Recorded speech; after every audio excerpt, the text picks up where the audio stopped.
जहाँ विज्ञान की सीमा खत्म होती है, वहाँ से महादेव का साम्राज्य शुरू होता है।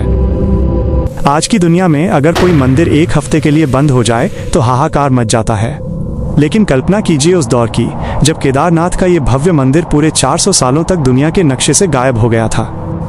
इतिहास के पन्नों को पलटें तो हम पहुंचते हैं 13वीं शताब्दी में। वैज्ञानिकों और भूगर्भ शास्त्रियों जियोलॉजिस्ट्स के अनुसार उस वक्त पृथ्वी पर एक छोटा हिमयुग लिटिल आइस एज आया था। हिमालय की ऊंची चोटियों से बर्फ के पहाड़ खिसकने लगे और धीरे धीरे केदार घाटी का वो पूरा इलाका सफेद कफन में लिपट गया। देखते ही देखते महादेव का ये धाम हजारों टन भारी बर्फ के नीचे पूरी तरह दफन हो गया। सोचिए, चारों तरफ मील तक फैला हुआ सन्नाटा, न कोई पुजारी, न कोई भक्त और न ही महादेव के जयकारे, सिर्फ बर्फीली हवाओं की साय साय और वो विशाल मंदिर जो धीरे धीरे ग्लेशियरों की गहराई में समाता चला गया। 13वीं सदी से लेकर 17वीं सदी तक यानी पूरे 400 साल केदारनाथ मंदिर ने सूरज की एक किरण तक नहीं देखी। ये मंदिर उस वक्त एक ऐसे सफ़ेद वनवास में था जहाँ सिवाय मौत जैसी शांति के और कुछ नहीं था। लेकिन यहाँ एक ऐसा सवाल खड़ा होता है जो आज के सबसे बड़े इंजीनियर्स की रातों की नींद उड़ा देता है। विज्ञान कहता है कि जब कोई ग्लेशियर किसी इमारत के ऊपर से गुजरता है तो उसका दबाव और रगड़ फ्रिक्शन इतनी भयानक होती है कि बड़ी से बड़ी चट्टानें भी रेत बन जाती हैं। वैज्ञानिकों को मंदिर की बाहरी दीवारों पर आज भी वो निशान मिलते हैं जिन्हें ग्लेशियर स्ट्राइशंस कहा जाता है। ये साफ गवाही देते हैं कि सदियों तक बर्फ के पहाड़ इस मंदिर की छाती को चीरते हुए आगे बढ़े थे। अब दिमाग चकरा देने वाला मोड़ सुनिए। जब 17वीं शताब्दी में मौसम बदला और बर्फ पिघलनी शुरू हुई तो जो नज़ारा सामने आया उसने सबको सन्न कर दिया। 400 साल तक हजारों टन बर्फ के नीचे दबे रहने के बावजूद केदारनाथ का वो मंदिर बिल्कुल वैसा ही खड़ा था जैसा उसे छोड़ा गया था। न कोई पत्थर अपनी जगह से हिला, न ही मंदिर की छत ढही। आखिर वो कौन सी अदृश्य ताकत थी जिसने उस प्रलयंकारी दबाव के बीच मंदिर को एक ढाल की तरह बचा कर रखा? आज के वैज्ञानिक हैरान हैं कि बिना किसी आधुनिक तकनीक के हजारों साल पहले बनाया गया ये ढांचा इतना मजबूत कैसे निकला। क्या ये सिर्फ पत्थरों की कारीगरी थी या फिर मंदिर की बनावट में छिपा कोई आध्यात्मिक गणित जिसने इसे अमर बना दिया? जब हम इस मंदिर की गहराई में जाते हैं तो पता चलता है कि असली राज तो उन पत्थरों के जुड़ने के तरीके में छिपा है। लेकिन क्या वो सिर्फ पत्थर थे या फिर उन्हें जोड़ने वाला कोई ऐसा अदृश्य बंधन था जिसके आगे आज की मॉडर्न इंजीनियरिंग भी घुटने टेक देती है? चलिए बढ़ते हैं उस रहस्य की ओर जिसने पूरी दुनिया को उलझा रखा है। हमारी यात्रा का स्टेप 3, वो असंभव इंजीनियरिंग। हमने देखा कि कैसे केदारनाथ ने 2013 की प्रलय को झेला और कैसे वो 400 साल तक बर्फ के नीचे जिंदा रहा। लेकिन अब सबसे बड़ा सवाल आता है, आखिर कैसे? आज के दौर में कंक्रीट और सरिये से बनी इमारतें 50-60 साल में जवाब दे देती हैं, तो फिर हजारों साल पुराना ये मंदिर पहाड़ की तरह अटल कैसे खड़ा है?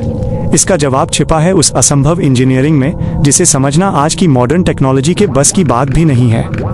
केदारनाथ मंदिर का निर्माण किसी साधारण तरीके से नहीं हुआ था। जब आप मंदिर की दीवारों को गौर से देखेंगे तो आपको पत्थरों के बीच कोई सीमेंट, कोई चूना या कोई भी जोड़ने वाला मसाला नजर नहीं आएगा।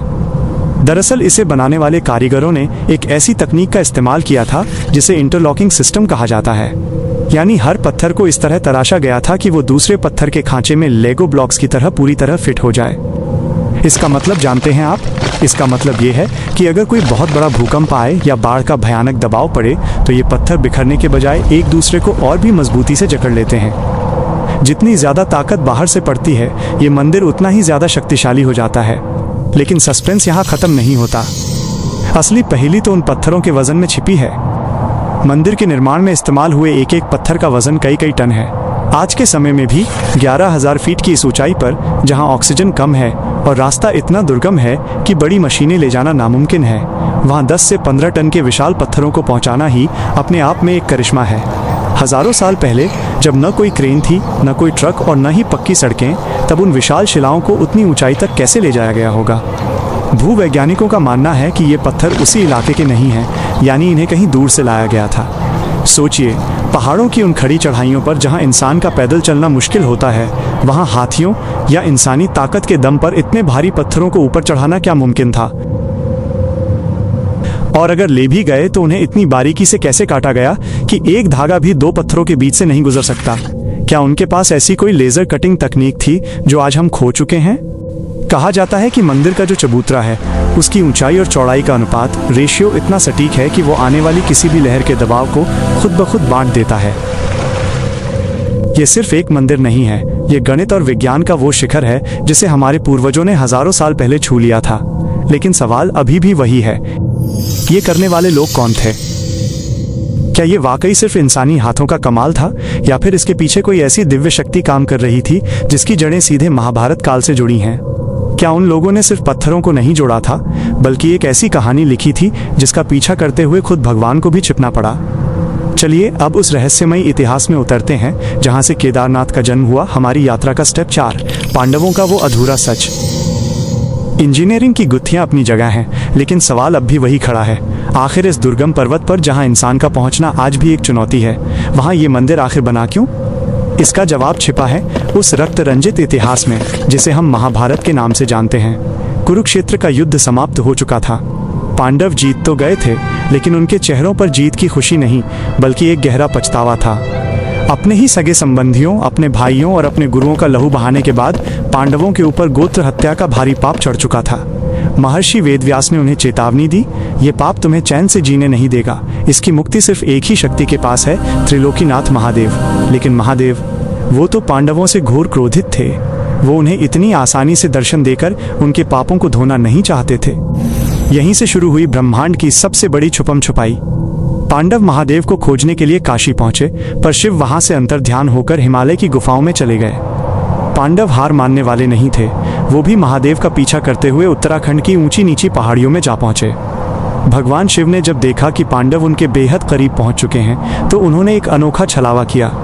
उन्होंने गुप्तकाशी में एक बैल बुल का रूप धारण कर लिया और वहां चल रहे अन्य पशुओं के झुंड में जाकर मिल गए। लेकिन किस्मत को कुछ और ही मंजूर था। भीम ने अपनी बुद्धि का इस्तेमाल किया और अपने पैर 2 पहाड़ों के बीच फैला दिए। सारे पशु भीम के पैरों के नीचे से निकल गए, लेकिन महादेव के उस बैल रूप ने किसी के नीचे से गुजरना स्वीकार नहीं किया। भीम समझ गए कि यही उनके आराध्य हैं। जैसे ही भीम ने बैल को पकड़ना चाहा, महादेव ने अपना अंतिम दांव खेला। वो वहीं धरती के अंदर समाने लगे। जैसे जैसे बैल का शरीर जमीन में धंस रहा था, भीम ने पूरी शक्ति लगाकर बैल के पिछले हिस्से हम्प को अपनी बाहों में जकड़ लिया। वो हिस्सा वहीं पत्थर बनकर रह गया, जबकि महादेव का बाकी शरीर 5 अलग अलग दिशाओं में जाकर प्रकट हुआ। आज केदारनाथ के गर्भगृह में जिस विशाल त्रिकोणीय शिला की पूजा होती है, वो दरअसल उसी बैल रूपी महादेव का कुबड़ है। ये पत्थर सिर्फ एक मूर्त नहीं है, ये गवाह है उस संघर्ष का जो भगवान और भक्त के बीच हुआ था। लेकिन यहाँ कहानी खत्म नहीं होती, बल्कि एक और भी बड़े रहस्य की शुरुआत होती है। अगर महादेव का सिर्फ एक हिस्सा केदारनाथ में है, तो उनके बाकी के शरीर के अंग कहाँ गए? और क्या ये महज एक इत्तेफाक है कि वो 5 जगहें मिलकर हिमालय पर एक ऐसा अभेद्य रक्षा कवच बनाती हैं जिसकी भौगोलिक गणना, जियोग्राफिकल कैलकुलेशन आज के वैज्ञानिकों को भी हिलाकर रख देती है? आखिर क्या है उन 5 मंदिरों का आपस में संबंध, और कैसे हजारों मील दूर बैठा एक दूसरा मंदिर केदारनाथ के इस रहस्य को पूरा करता है? चलिए बढ़ते हैं उस दिव्य ज्यामिति की ओर जिसे दुनिया पंच केदार के नाम से जानती है। हमारी यात्रा का स्टेप 5, हिमालय का वो दिव्य जाल। भीम ने महादेव को पकड़ा, महादेव धरती में समाये और केदारनाथ का जन्म हुआ। लेकिन क्या आप जानते हैं कि केदारनाथ की ये कहानी सिर्फ एक मंदिर पर खत्म नहीं होती? दरअसल केदारनाथ एक बहुत बड़ी पहेली का सिर्फ एक टुकड़ा है। महादेव जब धरती में समाये तो उनके शरीर के अलग अलग हिस्से हिमालय की 5 अलग अलग चोटियों पर प्रकट हुए, जिन्हें आज हम पंच केदार के नाम से जानते हैं। इस रहस्य की गहराई को समझिए। केदारनाथ में उनका पृष्ठभाग यानी कुबड़ है, लेकिन वहां से कई किलोमीटर दूर मदमहेश्वर में उनकी नाभि प्रकट हुई। तुंगनाथ की ऊंची चोटियों पर उनकी भुजाएं यानी हाथ दिखे। रुद्रनाथ की गुफाओं में उनके मुख के दर्शन हुए और कल्पेश्वर के शांत जंगलों में उनकी जटाएं प्रकट हुईं। ये 5 मंदिर आज भी मौजूद हैं, लेकिन सस्पेंस इनके होने में नहीं बल्कि इनकी लोकेशन में है। आज के वैज्ञानिक जब उत्तराखंड का नक्शा उठाते हैं और इन 5 मंदिरों की भौगोलिक स्थिति, जियोग्राफिकल पोजीशन को देखते हैं, तो उनके रोंगटे खड़े हो जाते हैं। हजारों साल पहले जब इंसान के पास न तो सैटेलाइट थी, न जीपीएस और न ही नक्शा बनाने के आधुनिक औजार, तब इन मंदिरों को इतनी सटीक दूरी और कोण, एंगल पर कैसे बनाया गया कि ये खास एनर्जी ग्रिड की तरह लगते हैं? क्या ये संभव है कि हमारे पूर्वजों को हिमालय के उस दुर्गम भूगोल का ऐसा ज्ञान था जो आज हम सैटेलाइट से भी हासिल नहीं कर पाए हैं? लेकिन असली झटका तो तब लगता है जब हम भारत की सीमा लांघकर नेपाल पहुंचते हैं। सदियों पुरानी मान्यताओं और शिव पुराण के अनुसार केदारनाथ का ये रहस्य तब तक पूरा नहीं होता जब तक आप काठमांडू के पशुपतिनाथ मंदिर की बात न करें। कहा जाता है कि केदारनाथ में जो बैल रूपी महादेव धरती में समाये थे, उनका सिर सीधे नेपाल के पशुपतिनाथ में प्रकट हुआ था। यानी शरीर भारत के केदारनाथ में और सिर नेपाल के पशुपतिनाथ में। अब जरा सोचिए, केदारनाथ से पशुपतिनाथ की दूरी हजारों किलोमीटर है। बीच में ऊंचे पहाड़, नदियां और घने जंगल हैं। लेकिन अगर आप नक्शे पर केदारनाथ और पशुपतिनाथ के बीच एक सीधी लकीर खींचेंगे तो आपको पता चलेगा कि ये दोनों मंदिर एक ही लॉन्गिट्यूड और एक ही अलाइनमेंट पर बने हैं। ये कोई संयोग नहीं हो सकता।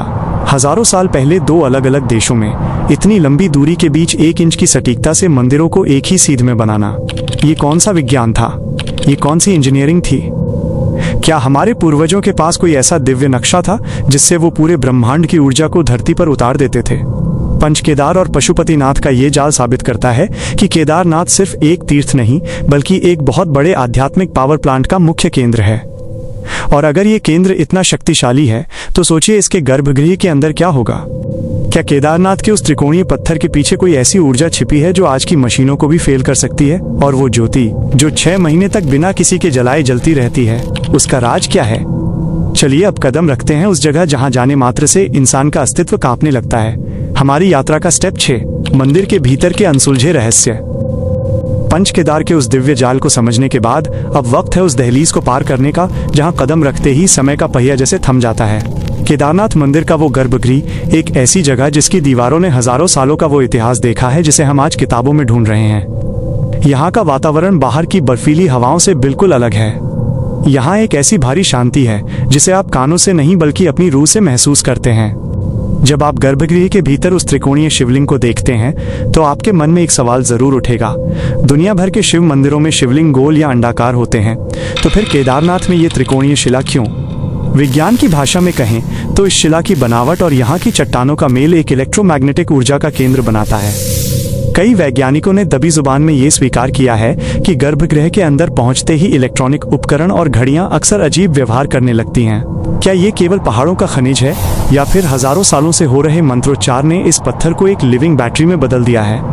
लेकिन असली सस्पेंस तब शुरू होता है जब पहाड़ों पर बर्फबारी शुरू होती है और सर्दियों के 6 महीनों के लिए मंदिर के भारी कपाट बंद कर दिए जाते हैं। नियम के अनुसार केदार घाटी को पूरी तरह खाली कर दिया जाता है।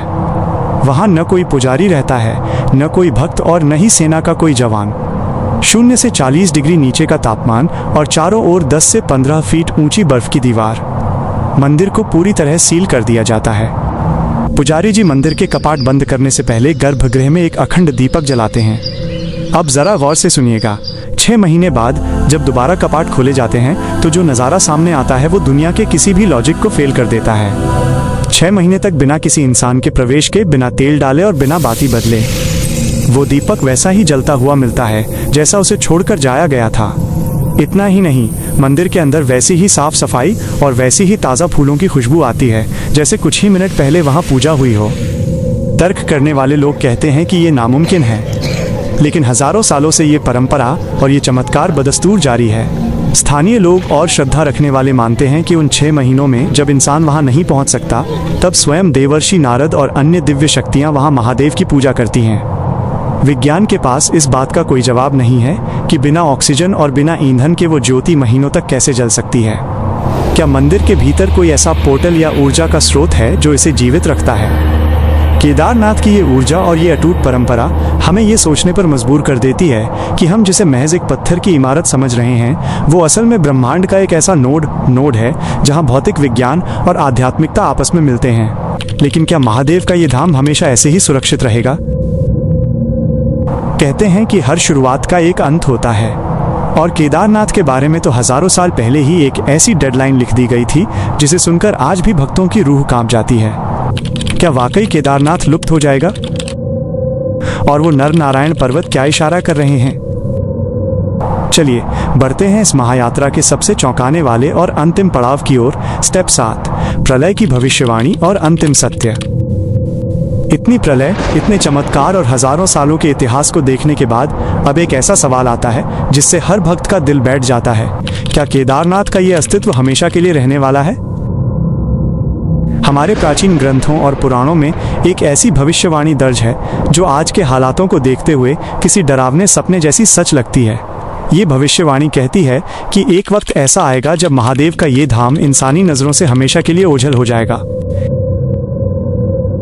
इस रहस्य की जड़ें छिपी हैं केदारनाथ के रास्ते में खड़े उन 2 विशाल पर्वतों में जिन्हें हम नर और नारायण पर्वत कहते हैं। पौराणिक मान्यताओं के अनुसार ये पर्वत सिर्फ पत्थर के ढेर नहीं हैं, बल्कि समय के पहिए हैं। विष्णु पुराण में साफ तौर पर लिखा गया है कि जैसे जैसे कलयुग का अंत करीब आएगा, ये दोनों पर्वत धीरे धीरे एक दूसरे की ओर खिसकना शुरू करेंगे और एक दिन ऐसा आएगा जब ये दोनों विशाल पहाड़ आपस में मिल जाएंगे।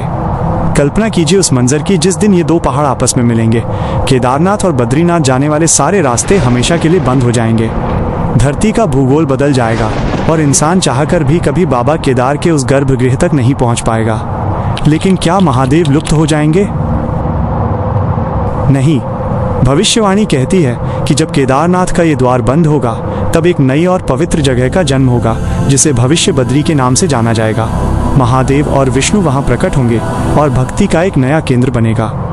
अब आप सोच रहे होंगे कि ये तो महज एक कहानी है, लेकिन जरा रुकिए और आधुनिक विज्ञान की बात सुनिए। भूवैज्ञानिक जियोलॉजिस्ट्स चेतावनी दे रहे हैं कि हिमालय के ग्लेशियर जिस तेजी से पिघल रहे हैं और टेक्टोनिक प्लेट्स में जो हलचल हो रही है, उससे पहाड़ों की बनावट बदल रही है। 2013 की वो जल प्रलय क्या इसी बड़ी घटना की एक छोटी सी चेतावनी थी?